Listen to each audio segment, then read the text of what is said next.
हाँ जी, fifth law अपन लेते हैं, law of combining volume of gases और गे-लुसेक लॉ ऑफ कंबाइनिंग वॉल्यूम और कंबाइनिंग गैसेस।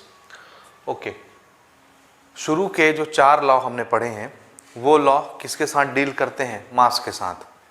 किसके साथ? मास। एक लॉ है लास्ट का जो किसके साथ डील करता है? गैस के साथ, और गैस के वॉल्यूम के साथ, मास के साथ नहीं, ठीक है ना। और इसको गे-लुसेक ने दिया था 1808 में, और उन्होंने ये कहा था कि देखो जब भी दो गैसेस मिलेंगी, मिलना यानी रिएक्ट करना, जब भी दो गैसेस, गैस के एलिमेंट या गैस के कंपाउंड कुछ भी ले लो, जब भी दो गैसेस कंबाइन होंगी और प्रोडक्ट बनाएंगी, गैसेस जब भी कंबाइन होंगी तो हमेशा ये सिंपल रेशियो में कंबाइन होंगी। क्या होंगी? Simple ratio. समझ आ रहा है क्या? बाय वॉल्यूम ना, मास नहीं। कि अब हम ये नहीं बोलेंगे कि 1 ग्राम 2 ग्राम रिएक्टेंट आपस में कंबाइन हुए और 3 ग्राम प्रोडक्ट बनाया। अब की बार हम क्या बोलेंगे? गैस जब भी मिलेंगी कैसे मिलेंगी? सिंपल वॉल्यूम में। और वॉल्यूम कैसे नापते हैं? लीटर में। तो गैसेस को भी हम किस में मेजर करते हैं? लीटर में। ऐसा यूनिट भले हमारी मीटर क्यूब हो, सेंटीमीटर क्यूब हो, वो अलग बात है, मीटर क्यूब है ऐसा यूनिट, लेकिन हम लीटर में मेजर करते हैं वॉल्यूम को ज़्यादातर, प्रैक्टिकल यूनिट है हमारी। तो गैसेस जब भी मिलेंगी कैसे मिलेंगी? सिंपल वॉल्यूम में। और वॉल्यूम किस में नापेंगे हम? लीटर में। ठीक है, ओके। फिर उन्होंने ये बोला कि देखो दो गैसेस मिल रही हैं, रिएक्टेंट है ये सिंपल वॉल्यूम में, तो ये तो सिंपल वॉल्यूम में मिली, कुछ प्रोडक्ट बना। प्रोडक्ट कुछ भी बन सकता है, गैस भी बन सकता है, सॉलिड भी बन सकता है, लिक्विड भी बन सकता है, ठीक है। उन्होंने कहा कि अगर प्रोडक्ट भी गैस बने, क्या बने? अगर ना, जरूरी नहीं है कि हर बार गैस ही बने दो गैस कंबाइन करने से, लेकिन अगर प्रोडक्ट भी गैस बनता है तो उस प्रोडक्ट का वॉल्यूम भी अपने रिएक्टेंट के वॉल्यूम से मैच कर जाता है, वो भी सिंपल रेशियो में रहता है। किसका वॉल्यूम? प्रोडक्ट का। तो प्रोडक्ट का वॉल्यूम और रिएक्टेंट का वॉल्यूम ये सब आपस में सिंपल रेशियो में रहते हैं अगर गैस बनता है तो। यानी कहने का मतलब ये है, सारांश इसका, कि गैस जब भी आपस में कंबाइन होगी या गैस जब भी बनेगा, वो सब आपस में कैसे रहेंगे? सिंपल रेशियो में। सिंपल रेशियो में चीजें कंबाइन होती हैं, gaseous volume, volume of gases, और गैस बनाती हैं सिंपल वॉल्यूम। कभी भी बड़े बड़े नंबर आपको देखने को नहीं मिलेंगे। समझ आया ये चीज? तो ये बहुत छोटी सी थ्योरी है, इसमें कोई विशेष चीज नहीं है। बताना सिर्फ क्या चाह रहा है ये, कि गैस के मॉलिक्यूल जब भी आपस में कंबाइन होंगे हमेशा कैसे कंबाइन होंगे? सिंपल वॉल्यूम में, ठीक है। और अगर प्रोडक्ट भी गैस बनता है तो वो भी कैसा रहेगा? सिंपल वॉल्यूम में, रिएक्टेंट के साथ। और सिंपल वॉल्यूम का नंबर कैसा रहता है? होल नंबर, 1 2 3, बस इसी तरह के नंबर्स आपको देखने को मिलेंगे, ठीक है। कुछ एग्जांपल इसमें आप लोग नोट कर लीजिए। एग्जांपल, जैसे अगर मैं बोलूं कि मैंने हाइड्रोजन और क्लोरीन गैस कंबाइन करनी है, ये हाइड्रोजन गैस है ना, याद रखना, ये पूरा लॉ किसके ऊपर है? गैस के ऊपर। तो हाइड्रोजन गैस, क्लोरीन गैस अगर हम कंबाइन करवा दें, ठीक, तो क्या बनेगा? हाइड्रोजन क्लोराइड गैस या हाइड्रोक्लोराइड गैस, HCl, ये भी गैस है। इसको बैलेंस करवा लीजिए, ये 2 molecules of HCl, this is hydrogen gas, this is chlorine gas, दोनों गैस कंबाइन हुए तो प्रोडक्ट में क्या बना? गैस बना, ठीक है। अब देखो इनका वॉल्यूम। वॉल्यूम कहाँ से देखते हैं? यहाँ सामने जो नंबर लिखा रहता है, कितना लिखा है यहाँ? 1। तो हम बोलेंगे ये कितना वॉल्यूम कंबाइन हुआ? 1 volume of hydrogen gas is combine with 1 volume of chlorine gas, and after reaction it will make 2 volume of hydrogen chloride gas, यानी प्रोडक्ट। तो देखो इसका रिएक्टेंट के वॉल्यूम देखो, 1 1, कैसे नंबर है ये? Simple whole number. ये कैसा नंबर है? प्रोडक्ट, 2। तो हमेशा सिंपल वॉल्यूम कंबाइन होंगे गैस के, और हमेशा सिंपल वॉल्यूम का प्रोडक्ट बनाएंगे, वो भी गैस ही होगा, ठीक है ना। समझ आया? तो इसके रेशियोज देखो,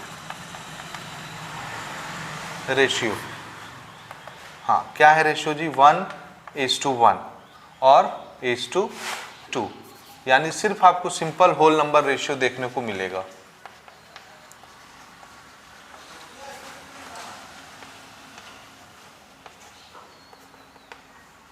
simple whole number ratio between reactants and product. Reactant और प्रोडक्ट का रेशियो जो होता है बाई वॉल्यूम सिंपल रहता है, 1 2 3 बस इसी तरह के नंबर रहते हैं। कोई भी एग्जांपल आप उठा के देखो गैस के, जैसे मैंने भी हाइड्रोजन और क्लोरीन गैस कंबाइन किया ना, आप हाइड्रोजन और ऑक्सीजन गैस कंबाइन कीजिए, ठीक है, इससे क्या बनता है हाइड्रोजन और ऑक्सीजन से, बताओ, H2O। H2O तीनों स्टेट में हो सकता है, लिक्विड में भी, सॉलिड आइस, लिक्विड वाटर, और गैसियस में स्टीम, भाप बन के, वेपर बन के। तो इसको हमने गर्म करके कंबाइन किया तो ये क्या बनेगा, वेपर, भाप बनेगा, लेकिन उसका फॉर्मूला भी क्या रहता है, H2O, दिस इज गैस, ये सब तो गैस ही है, ठीक है। हाँ, थोड़ा सा बैलेंस इसको जरूर कर लेना। ऑक्सीजन 2 है तो यहाँ भी हम ऑक्सीजन को 2 कर देते हैं, ऑक्सीजन 2 होने के चक्कर में हाइड्रोजन 4 हो गया, तो ये हाइड्रोजन 4 हो गया, ठीक, बैलेंस हो गया दोनों तरफ। हाँ जी, देखिए 2 volume of hydrogen gas react with 1 volume of oxygen gas and it will make 2 volume of steam. Steam है ना, ये समझ रहे हो, गैस बनेगा। तो यहाँ पे आपको रेशियो क्या देखने को मिला, 2:1:2, सिंपल होल नंबर रेशियो, ठीक है। तो गैस जब भी कंबाइन होगी हमेशा कैसे कंबाइन होती है, सिंपल वॉल्यूम में ही कंबाइन होती है, ठीक है। एक दो एग्जांपल और यहाँ पे हम कोट कर लेते हैं।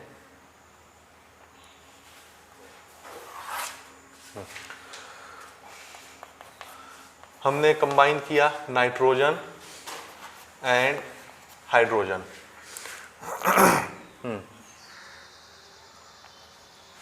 Okay, so nitrogen plus hydrogen क्या बनता है जी, नाइट्रोजन गैस और हाइड्रोजन गैस के कॉम्बिनेशन से, नाइट्रोजन और हाइड्रोजन के कॉम्बिनेशन से कोई गैस बनती है,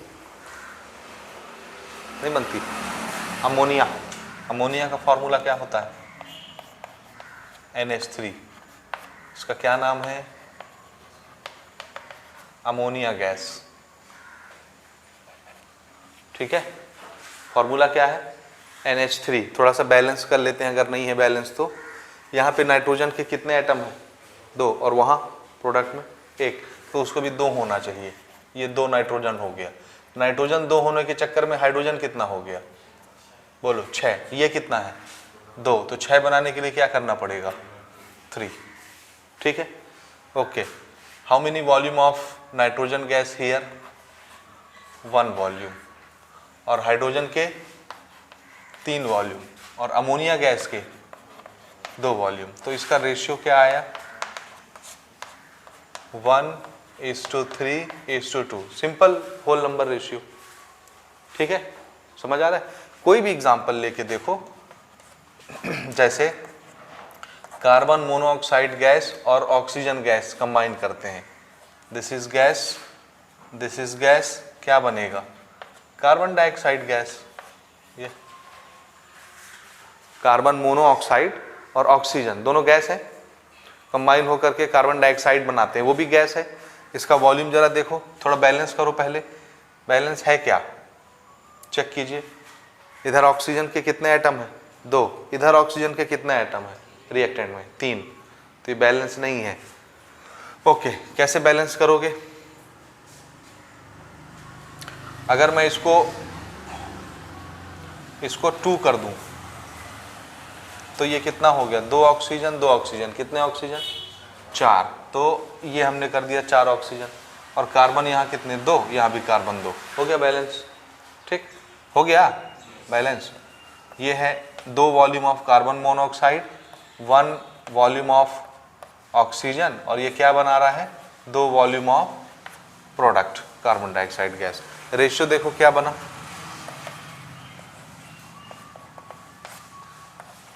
2:1:2, simple, simple whole number ratio. तो गैसेस जब भी मिलेंगी उनका वॉल्यूम का रेशियो हमेशा कैसा रहेगा, सिंपल। यही नियम है, गेल लुसक ने बनाया था, कोई इतना विशेष नहीं है। ना इसमें आपको कोई न्यूमेरिकल प्रैक्टिस करना है। इसको सिर्फ आपको याद रखना है कि जब कभी भी दो गैस कंबाइन होंगी तो हमेशा उनका वॉल्यूम कैसा रहेगा, सिंपल, तभी वो कंबाइन हो रही हैं। बड़े बड़े भयंकर वॉल्यूम में कंबाइन नहीं होती, सिंपल वॉल्यूम में कंबाइन हो जाती हैं। 1 लीटर के साथ, 1 लीटर 2 लीटर के साथ, इस तरह से कंबाइन होती हैं। और अगर प्रोडक्ट भी गैस बनता है तो प्रोडक्ट का भी रेशियो क्या रहता है, रिएक्टेंट की तरह सिंपल रहता है। तीनों यानी इधर के रिएक्टेंट और उधर के प्रोडक्ट आपस में सब के सब कैसे रहते हैं, सिंपल वॉल्यूम में रहते हैं, सिंपल रेशियो में रहते हैं बाई वॉल्यूम। ठीक है जी, यही है गैलुसेक लॉ, इसमें ज़्यादा कोई विशेष नहीं है। हो गया यहाँ तक, ये बोलिए, ठीक है।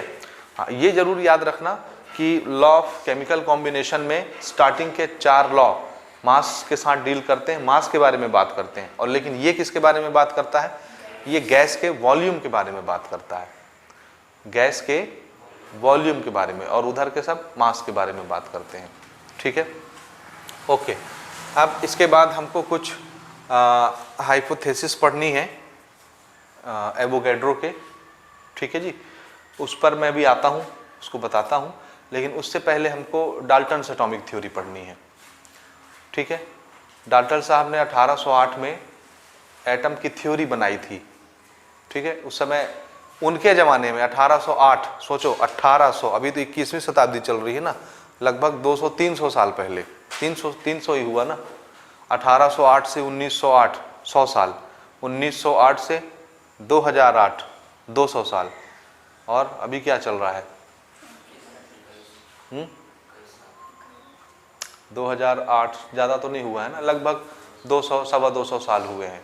ठीक है, लगभग सवा 200 साल मान लीजिए आप। तो इतने साल पहले, सवा 200 साल पहले डाल्टन ने एक थ्योरी बनाई, क्योंकि उस समय तक एटम सबसे छोटा पार्टिकल माना जाता था। ठीक है ना, एटम को तोड़ के उसके सब एटॉमिक पार्टिकल हमको नहीं मिले थे, तो वो सबसे छोटा पार्टिकल था। तो उनको लगता था कि दुनिया में जितने केमिकल रिएक्शंस होते हैं, चाहे वो आपके ये मासेस वाले हों, चाहे वो गैसेस वाले हों, क्योंकि लॉ ऑफ केमिकल कॉम्बिनेशन सिर्फ ये 5 ही ठो हैं, इससे ज़्यादा तो है नहीं। यानी 2 चीज़ें जब भी कंबाइन होंगी, इन्हीं 5 में से किसी न किसी एक नियम के तहत वो आपस में कंबाइन होंगे। यही तो बताता है ना ये 5 लॉ, कि दो एलिमेंट आपस में कंबाइन हो रही हैं और प्रोडक्ट बना रही हैं, तो वो क्यों कंबाइन हो रही हैं, उसके पीछे लॉजिक क्या है। आंसर है यही 5 में से कोई एक ना एक लॉजिक लगता होगा वहाँ, इसके अलावा तो कोई रूल ही नहीं है कंबाइन होने का। समझ आया बात। तो डाल्टन ने ये बोला कि देखो सबसे छोटा पार्टिकल कौन है, एटम। तो एटम को पकड़ के एक थ्योरी बनाई जाए, ठीक है जी, कि जब भी केमिकल कॉम्बिनेशन होता है, किसी भी नियम से हो, लॉ ऑफ कॉम्बिनेशन के किसी भी नियम से हो, हमेशा एटम के एक्सचेंज होने की वजह से ही केमिकल रिएक्शंस होगा। किसके एक्सचेंज होने की वजह से, एटम। फिर उन्होंने कहा कि एटम को डिवाइड नहीं किया जा सकता, दुनिया का सबसे छोटा पार्टिकल है, जो कि सरासर झूठ है। लेकिन उनके टाइम तक तो ठीक था, क्योंकि वो जानते नहीं थे कि इससे भी छोटा पार्टिकल होता है। बाद में डिस्कवरी हुई तो पता चला कि एटम से भी छोटे पार्टिकल होते हैं। तो उनके टाइम तक ये थ्योरी जो है वो ठीक ठाक थी। ये थ्योरी क्या थी, ठीक ठाक थी, क्योंकि उस समय किसी को नहीं मालूम था कि एटम से छोटे पार्टिकल होते हैं। तो नहीं मालूम था तो एटम ही सबसे छोटा हुआ। तो एटम को पकड़ के उन्होंने थ्योरी बनाई और उसका नाम पड़ गया डाल्टन्स एटॉमिक थ्योरी, क्योंकि डाल्टन साहब ने इसको बनाया था। उसमें इतने सारे गड़बड़ियाँ थी, इतने सारे बिगाड़ थे, बाद में उसको करेक्ट किया गया। लेकिन आज भी हम लोग वो थ्योरी पढ़ते हैं अपनी बुक में, इतनी गड़बड़ी होने के बाद भी। और उसको इसलिए हम बुक में रखे हैं क्योंकि सबसे पहले एटम के ऊपर अगर किसी ने थ्योरी दी थी तो वो डाल्टन साहब थे। तो पुरानी थ्योरी होनी चाहिए, तब तो समझ में आएगा कि उसमें बिगाड़ कहाँ कहाँ था, गड़बड़ी कहाँ कहाँ थी, और उसको कैसे करेक्ट किया गया। तो बिगाड़ बहुत सारी थी, अभी हम उसको लिखते हैं और 1 बाय 1 पॉइंट आउट करते हैं, और कहाँ कहाँ पे करेक्शन की ज़रूरत है उस पर भी बात करते हैं। ठीक है जी। उसको करेक्ट करने के लिए बाद में एवोगैड्रो ने थ्योरी बनाई। किसने? हाँ, और उसका नाम रखा गया मॉडर्न एटॉमिक थ्योरी। क्या नाम रखा गया? Modern atomic theory. ठीक है जी। तो हम पहले पुरानी एटॉमिक थ्योरी पढ़ते हैं जो कि डाल्टन साहब की है, और उसके बाद आते हैं मॉडर्न एटॉमिक थ्योरी में जो उसको करेक्ट करके बनाई गई थी। तो ये हिस्टोरिकल हो गई है आजकल, एग्ज़ाम में पता नहीं पूछा जाता है नहीं पूछा जाता है, आपके टीचर के मूड के ऊपर है, पूछ दिया तो अच्छी बात। तो आपको उसके हाइपोथेसिस जो हैं, पॉइंट्स, वो आपको याद करने पड़ते हैं। लेकिन अगर आप उसको स्टोरी की तरह समझेंगे तो आपको हमेशा याद रह जाएगा वो। ठीक है। ये याद रखिए कि एटम उनके ज़माने तक सबसे छोटा पार्टिकल होता था। तो सारी थ्योरी वो किसको पकड़ के बना लिए, एटम को, कि एटम से छोटा कोई नहीं हो सकता, एटम को तोड़ा नहीं जा सकता। जब भी केमिकल रिएक्शन होगा हमेशा एटम ही एक दूसरे में एक्सचेंज होंगे। एटम के एक्सचेंज होने की वजह से क्या होता है, केमिकल रिएक्शंस होता है। एक एलिमेंट के अंदर एक तरह के एटम होते हैं, एटम से ही बनता है ना एलिमेंट, एटम से मिलकर के मॉलिक्यूल बनता है, मॉलिक्यूल्स एलिमेंट्स कहलाते हैं। एलिमेंट्स 108 तरह के जो एलिमेंट्स, 118 तरह के जो एलिमेंट्स आप लोग पढ़ते हो पीरियोडिक टेबल में। तो उनका कहना यह था कि देखो अगर मैं आयरन का एलिमेंट लेके आता हूँ, क्या आयरन एक एलिमेंट है, आयरन के एलिमेंट लेके आता हूँ तो उसके अंदर सिर्फ iron iron iron iron iron के ही एटम मिलेंगे, कोई दूसरा एटम नहीं हो सकता, ठीक है ना। ओके, आयरन का एटम तो है उसके अंदर, आयरन के एलिमेंट के अंदर, लेकिन जितने एटम होंगे लाखों करोड़ों में, वो सब सेम शेप के होंगे, सेम साइज के होंगे, सेम मास के होंगे और सेम प्रॉपर्टी के होंगे, केमिकल और फिजिकल दोनों। समझ आए, जितने भी एटम होंगे आयरन के अंदर, यानी सेम एलिमेंट के अंदर जितने भी एटम होते हैं वो सब के सब कैसे होते हैं, आइडेंटिकल, एक जैसे, same shape, same size, same mass, same physical property, same chemical property, ये सारी चीजें, ठीक है। और उन्होंने कहा कि अगर अलग अलग एलिमेंट लेके आए, डिफरेंट डिफरेंट, तो डिफरेंट डिफरेंट एलिमेंट के अंदर जो एटम होते हैं वो भी आपस में डिफरेंट डिफरेंट होते हैं, अलग अलग होते हैं, सबका शेप अलग होता है, रंग अलग होता है, साइज अलग होता है, मास अलग होता है, सबकी प्रॉपर्टी अलग होती है। समझ रहे हैं। तो ये कुछ पॉइंट्स उन्होंने बनाए और ये जितने पॉइंट्स मैं आपको गिनवा रहा हूँ हर पॉइंट आगे चल के गलत साबित हो गया। ये भी गलत साबित हुआ कि सेम एलिमेंट के अंदर जितने एटम होते हैं वो एटम भी आपस में छोटे बड़े हो सकते हैं, अलग अलग मास के हो सकते हैं, आइडेंटिकल नहीं होते। और डिफरेंट डिफरेंट एलिमेंट के अंदर जो अलग अलग एटम है वो एटम डिफरेंट ना हो के सेम हो सकते हैं, एक जैसे हो सकते हैं, क्योंकि उस समय तक आइसोटोप आइसोबार की डिस्कवरी नहीं हुई थी, ठीक है ना, बाद में हुई, तो उनके सारे पॉइंट्स ये सब गलत हो गए। तो पहले हम लोग डाल्टन साहब की थ्योरी दिखते हैं और उसको करेक्ट करके लिखते हैं कि उसका मॉडर्न फॉर्म क्या बना, ठीक है जी। तो ये आपने नोट कर लिया क्या, ओके।